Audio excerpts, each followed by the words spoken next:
तो चलिए friend, finally आज हमारे पास जो है A7R5 मॉड्यूल का जो है क्वेश्चन पेपर आ चुका है, जो कि आपका 4 अगस्त को पेपर आपका हुआ है। डेटाबेस एंड मैनेजमेंट सिस्टम का उसका सलूशन हम लोग करेंगे, तो अपने आप आंसर इसमें मिला लीजिएगा। बाकी अगर आपको आगे के कोर्स ज्वाइन करने हैं लेवल के, तो आप इस नंबर पे व्हाट्सएप कर सकते हैं, या आपके पास कोई और पेपर आया हो, A8 का हो, A9 का कोई मॉड्यूल हो, या A5-6 का अगर आपके पेपर लगे हो, तो आप इस नंबर पर व्हाट्सएप करके गेस्ट क्वेश्चन या गेस्ट पेपर की PDF नोट आप परचेज कर सकते हैं, क्योंकि 100% आपको जो है इसमें रिजल्ट देखने को मिला है। अभी हम आपको एक पूरा गेस्ट पेपर मिलवा देंगे, जो हमने आपको गेस्ट पेपर प्रोवाइड किया था, उससे आपके जो है लगभग सारे क्वेश्चन पेपर में आए हैं, ठीक है। और बाकी सारे सोल्यूशन जब होते जाएंगे, तो यहाँ पे 9.3 का कर दिया है, 10.3 का सोल्यूशन हो गया है। पेपर हमारे पास लेट आया था, इसलिए अपलोड नहीं कर पाए हैं, तो उसको भी अपलोड कर देंगे। और कल का आपका A लेवल का यहाँ O लेवल का भी अवेलेबल है। तो आज का जो है A7 उसका देखते हैं सोल्यूशन कुछ इस प्रकार से है। तो थोड़ा सा क्लियर नहीं है पेपर, लेकिन हम कोशिश करेंगे आपको इसमें कंप्लीट सोल्यूशन देने की। तो देखिए, पहला इसमें क्वेश्चन पूछा गया था, व्हाट इज़ डेटाबेस। आपका डेटाबेस बेसिकली क्या होता है वो आपको बताना था। तो इसमें से जो ऑप्शन आपका टिक होगा, तीसरा वाला ऑप्शन ठीक होगा। यहाँ पे लिखा लिखिए ऑर्गेनाइज्ड कलेक्शन ऑफ डेटा और information date can be exceed update and manage. यानी कि आपका जो डेटा का कलेक्शन है, उसका इन्फॉर्मेशन को एक्सीड करना, अपडेट करना, मैनेज करना, आपका क्या डेटाबेस कहलाता है। तो इसमें 1.1 का जो है थर्ड वाला ऑप्शन इसमें से करेक्ट हो जाएगा, ठीक है। नंबर 2 देख लीजिए। नंबर 2 में बोला गया है, who created the first DBMS। और पहला DBMS किसने क्रिएट किया था, तो इसमें बी आपको ऑप्शन टिक हो जाएगा, चार्ली बैचमैन, ठीक है। चार्ली बैचमैन करके नाम है इनका, सेकंड ऑप्शन में ये ऑप्शन टिक हो जाएगा। तो काफ़ी आंसर इनके सही हैं जिनका ये पेपर है, और इन्होंने हमारे माध्यम से ही तैयारी की थी। गेस्ट पेपर भी परचेज़ किया था, MCQ परचेज़ किया था। अगर आपने MCQ नोट परचेज़ किए होंगे, तो ईजिली आपका यहाँ पे 35 नंबर के ऊपर नंबर आ गए होंगे, क्योंकि पूरा MCQs आपको जो हमने नोट्स प्रोवाइड किए थे उसी में से ये आपके MCQs आए हैं। और साथ ही आपका लॉन्ग क्वेश्चन है वो भी इसी से आए। अभी आपको मैं एक क्वेश्चन मिलवा देंगे, ठीक है। 1.3 का आंसर देख लीजिए, the DBMS act as an interface between, दो ऑप्शन यहाँ फिल करने हैं, एंड लिखा है, of an enterprise class system. तो 1.3 का आपका थर्ड वाला हो जाएगा, database application and D database. एक डेटाबेस एप्लीकेशन होगा यहाँ पे और होगा डेटाबेस, ठीक है। तो ऑप्शन हो जाएगा थर्ड वाला सही हो जाएगा। नेक्स्ट है number 4, which form have a relation that contain information about a single entity. So single entity के लिए 4NF यहाँ पे आएगा, 4NF। तो ए वाला इसका राइट आंसर हो जाएगा 4NF, ठीक है। नेक्स्ट है 1.5, database which is the logical design of the database and the database which is a snapshot of the database in the database at a given instant in a time. तो ये किस schema के अंतर्गत आता है, आपका 1.5 है। डी होगा इसमें स्कीमा और इंस्टेंस, ठीक है। तो डी इसका ऑप्शन हो जाएगा, स्कीमा कॉमा इंस्टेंस। यहाँ पे स्कीमा आ जाएगा, यहाँ पे इंस्टेंस आ जाएगा। तो 1.5 का डी टिक कर लीजिए। 1.6 है, MariaDB जो आपका है वो सपोर्ट करता है फॉर्क ऑफ MySQL और RDMS को। तो यहाँ पे MySQL और RDMS वाला जो ऑप्शन है वो ठीक हो जाएगा। 1.6 का ए हो जाएगा। 1.7 है, इन MariaDB व्हाट इज़ मारिया। तो मारिया आपका जो है उसकी फर्स्ट डॉटर के ऊपर उसका नाम रखा गया था, मारिया। तो 20 का राइट आंसर हो जाएगा, Maria is the name of विंडीनियस यंगर डॉटर, ठीक है। तो यहाँ पे ऑप्शन हो जाएगा ए वाला सही, सॉरी बी वाला सी हो जाएगा। 1.8 है, which of the following is not a NoSQL database. में से कौन सा NoSQL डेटाबेस नहीं है आपका। 1.8 है, तो आपका MongoDB कासांद्रा, ये दोनों आपके MariaDB में आते हैं, लेकिन माइक्रोसॉफ्ट SQL सर्वर आपका NoSQL डेटाबेस में नहीं आता। तो ए इसका राइट आंसर हो जाएगा। नेक्स्ट है 1.9, NoSQL database is used mainly for handling large volume of data. तो इसमें ऑप्शन हो जाएगा आपका अनस्ट्रक्चर्ड, ए इसका राइट आंसर हो जाएगा अनस्ट्रक्चर्ड। नंबर 10 है, which of the following is a NoSQL database type. तो NoSQL डेटाबेस में से कौन सा टाइप नहीं है। तो देखिए इसमें जो ऑप्शन होगा 10th का बी बनेगा। सॉरी, इसमें ये नहीं पूछ रहा कि कौन सा नहीं है, इसमें पूछ रहा है कि कौन सा इसमें नो सीक्वल डेटाबेस का टाइप है। तो डॉक्यूमेंट डेटाबेस होगा, ये आपके नो सीक्वल का डेटाबेस टाइप है। एसक्यूएल जेसन ये आपका नहीं है। करीबन 8 है तो प्रकार के आपके करीबन होते हैं, जिसमें से आपका एक डॉक्यूमेंट डेटाबेस भी होता है, ये दोनों आपका नहीं होता है। बहुत से बच्चों ने ऑल ऑफ दी मेंशन लगाया, गलत हो जाएगा। बी इसका राइट आंसर होगा, खाली ये इसका करेक्ट होगा बी। ठीक है, नेक्स्ट आ जाइए ट्रू एंड फॉल्स पे। तो बच्चे ने जो पेपर है कुछ इस प्रकार से सेंड किया, एक ही पेज में स्कैन करके, कोई दिक्कत नहीं है। ट्रू फॉल्स देख लेते हैं इसी में। तो पहला है a database is a software system that allow करता है user to define create maintain. तो बिल्कुल ठीक है, डेटाबेस आपको सब कुछ अलाउ करता है। नंबर 2 है आरडीएमएस आपका पूछा गया है, organise data into table with row and column. ठीक है ये भी। नंबर 3 है database is only used for storing data, is does not provide से tools for manipulating of analyse. तो बिल्कुल फॉल्स है, आपका डेटा को हर प्रकार से हैंडल करता है डीबीएमएस आपका। नेक्स्ट है इन अ रिलेशनल डेटाबेस अ प्राइमरी की कैन हैविंग डुप्लीकेट वैल्यू। तो बिल्कुल ठीक है। नंबर 4 है आपका, नंबर 4 आपका फॉल्स हो जाएगा, यहाँ पे ट्रू नहीं होगा, फॉल्स हो जाएगा। रिलेशन के आपका प्राइमरी की ऐसे डुप्लीकेट वैल्यू नहीं बना सकते हैं। नंबर 5 है आटोमेसिटी, कंसिस्टेंसी, आइसोलेशन और आपका ड्यूरेबिलिटी यानी कि एसिड। ठीक है, आपकी जो प्रॉपर्टीज़ हैं वो इंश्योर करता है database transaction and proceed reliability. 2.5 है, ट्रू हो जाएगा आपका। नंबर 6 है NoSQL database are gaining popularity due to their ability to handle unstructured and semi structured data efficiency. आपका है एफिशिएंटली। ठीक है, तो 2.6 है, ट्रू हो जाएगा आपका, कोई दिक्कत नहीं है। नेक्स्ट आते हैं नंबर 7 पे, थोड़ा सा नीचे कर लेते हैं इसको।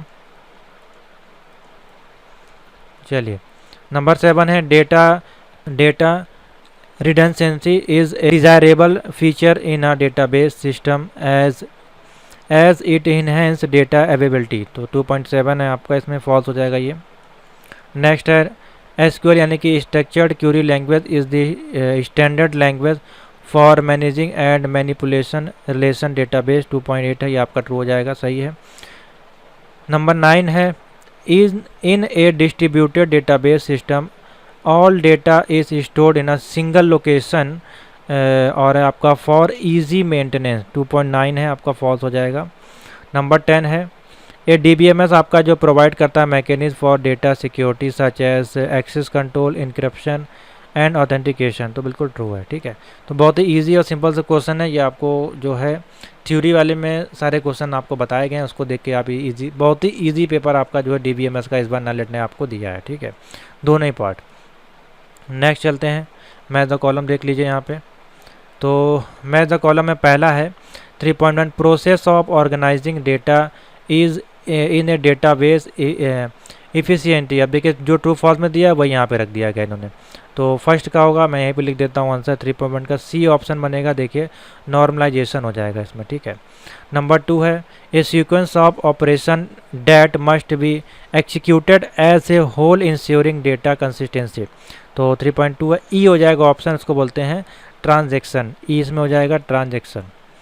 Technique use to improve the performance of database queries is called, H हो जाएगा इसमें ऑप्शन, क्यूरी ऑप्टिमाइजेशन। इसमें एच हो जाएगा query optimisation.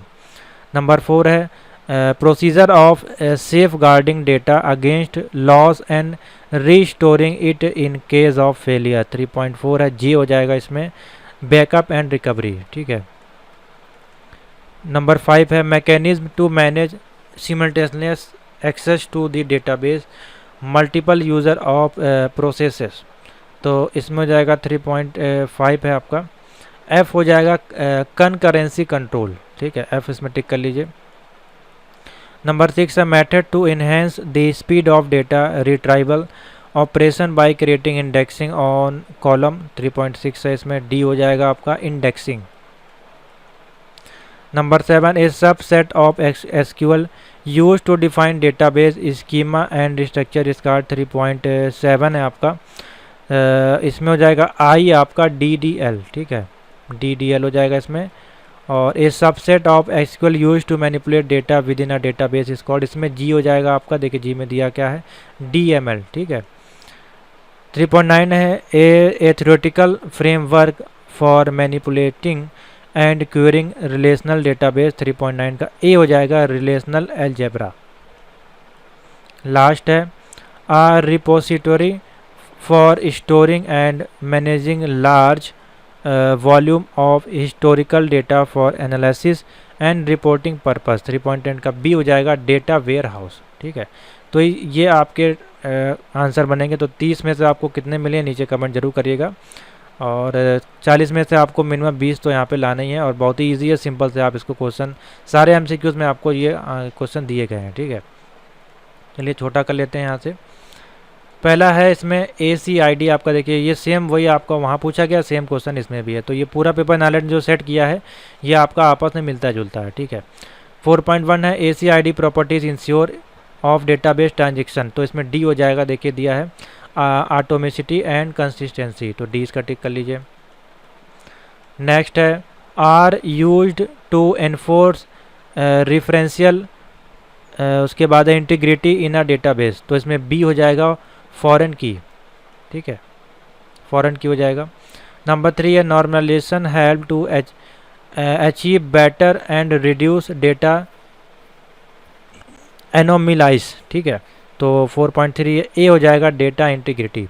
Next database involve ensuring data security access control and authentication, तो इसमें हो जाएगा सिक्योरिटी, सी हो जाएगा।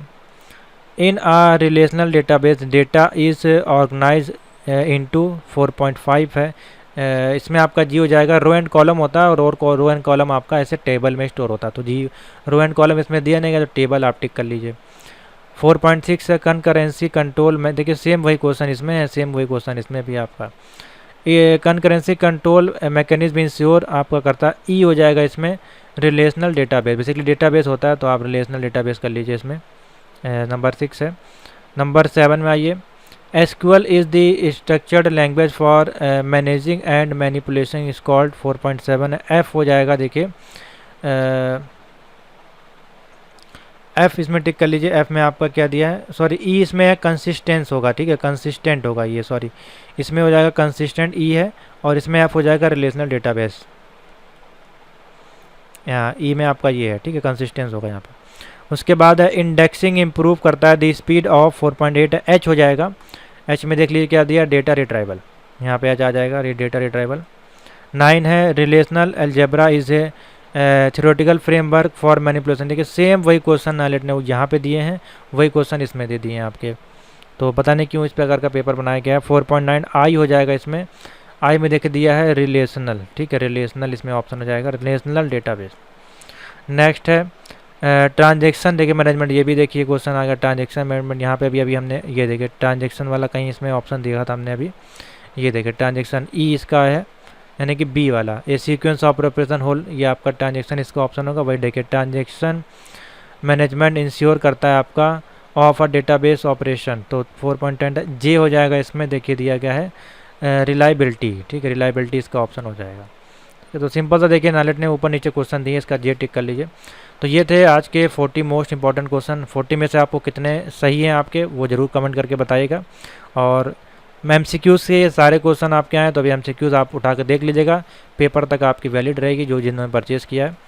अब यहाँ पे देख लीजिए पार्ट 2। पार्ट 2 बहुत ही ईजी आपका क्वेश्चन है। पैटर्न देखिए इसमें दिया गया 5-5-5 का पैटर्न है, 6-9 का पैटर्न है, और 8-7 का पैटर्न। ये पैटर्न मैंने आपको बताया था, और देखिए नया पैटर्न आया आपका। अब क्वेश्चन आपका है what are the primary component of DBMS, तो ये भी इतना सिंपल सा क्वेश्चन है। What are the primary factor of consider choosing a DBMS of organisation, ये सारे में एक ही जैसे आंसर होंगे, सिर्फ DBMS के ही क्वेश्चन है। व्हाट इज DBMS, उसी के अंतर्गत ये सारे क्वेश्चन है। What is the role of DBA access, ठीक है, बहुत ही सिंपल है। उसके बाद what tool is used for database design teacher technique multiple subject, और ये सारे आपका दिया है, एक डेटाबेस आपको तैयार करनी है। List any 3 feature of MongoDB, what are the advantage of disadvantage of NoSQL database, how do NoSQL database handle. अब ये देखिए सारे ही क्वेश्चन अभी हम आपको दिखा देते हैं। यहाँ पूछा गया आपका कैंडिडेट की प्राइमरी की क्या होता है, ठीक है, यहाँ फिर आपका डेटाबेस पूछ लिया, MariaDB के बारे में बताना, फिर MariaDB। तो देखिए अभी मैं आपको चलते हैं अपने गेस्ट पेपर जो हमने आपको प्रोवाइड किया था, अब इसमें से कौन सा ऐसा क्वेश्चन जो आपके में नहीं है। अब देखिए डीबीएमएस के बारे में पूछा गया तो यहाँ से आपको डीबीएस के बारे में मिल गया, ठीक है। नीचे आ जाइए, प्राइमरी की, सुपर की, कैंडिडेट की, यहाँ पे देखिए आपको गेस्ट पेपर में दिया गया था, ठीक है। और आ जाइए नीचे, नेक्स्ट क्वेश्चन है प्राइमरी की एंड फॉरेन की में डिफ्रेंसिएशन देखिए यहाँ दिया गया, आपके क्वेश्चन है पूछा गया है व्हाट इज इंडिपेंडेंट डेटाबेस, ये आपका देखिए डेटाबेस वाले क्वेश्चन में हो जाएगा आंसर, ठीक है। उसके बाद नीचे आ जाइए, ये देखिए डेटाबेस से संबंधित यहाँ पे भी क्वेश्चन है, ठीक है, ये भी आप उसमें लिख सकते थे इजीली। और आइए नीचे देख लीजिए, रिलेशनल डेटाबेस और नो सीक्वल डेटाबेस में क्या डिफरेंस है, ये भी आपको देखिए यहाँ पे क्वेश्चन में दिया गया है। और ये देखिए व्हाट इज़ फंक्शनल डिपेंडेंसी, ये भी आपका देखिए क्वेश्चन दिया गया है इसमें, ठीक है। ऐसा कोई क्वेश्चन नहीं है जो आपका इसमें हमने आपको दिया ना हो, सारे क्वेश्चन इसमें अवेलेबल हैं जो आपको दी गई थी पीडीएफ, और कुछ अच्छे क्वेश्चन भी इसमें आपको देखिए दिए गए हैं। नॉर्मलाइजेशन भी है देखिए। नेक्स्ट आ जाइए, अब ये देखिए first NF, BNF, third NF, ये भी आपको इसमें दिया गया है। डीबीएमएस, आरडीएमएस में डिफ्रेंशिएशन भी दिया गया है, ठीक है। और डीएमएल, डीडीएल कमांड भी आपका इसमें दिया गया है। सारे इसमें क्वेश्चन हैं, पीडीएफ में तो है ही, साथ ही जो आपको 5 इंपॉर्टेंट क्वेश्चन सॉल्व करवा गए थे उसमें भी आपको ये सारे क्वेश्चन बताए गए थे। तो लगभग सारे ही क्वेश्चन आपको हैं देखिए, इसमें ऐसा कोई क्वेश्चन नहीं है। हाँ, जो भी हमने गेस्ट पेपर 1 मंथ पहले आपको ये 7 का दिया था वीडियो क्लास में, उसमें ये सारे क्वेश्चन डिस्कशन किए गए थे। तो आप बिल्कुल नहीं कह सकते कि आपको गेस्ट पेपर से क्वेश्चन नहीं मिले हैं, पूरा क्वेश्चन आपको गेस्ट पेपर में बता दिया गया था। बस आपको ध्यान देना, अगर आपने video plus PDF note purchase करके तैयारी की होगी, आपको एमसीक्यूज़ भी हम दिखा देते हैं जो हमने आपको प्रोवाइड किए थे 7 के, उसमें से भी आपको बहुत सारे क्वेश्चन इसमें मिल गए होंगे, ठीक है। लगभग क्वेश्चन आपको इसमें मिल ही गए होंगे, ठीक है। तो इसमें सारे आंसर इसमें टिक किए गए हैं, आप इसमें जाके आंसर मिला लीजिएगा, आपको इसी में सारे आंसर आपको मिल जाएंगे, ठीक है। तो thank you for watching, video अच्छी लगी तो लाइक शेयर कर दीजिएगा और कंटिन्यू बने रहिए, ए लेवल का पूरा सोल्यूशन आपको इसमें मिलेगा।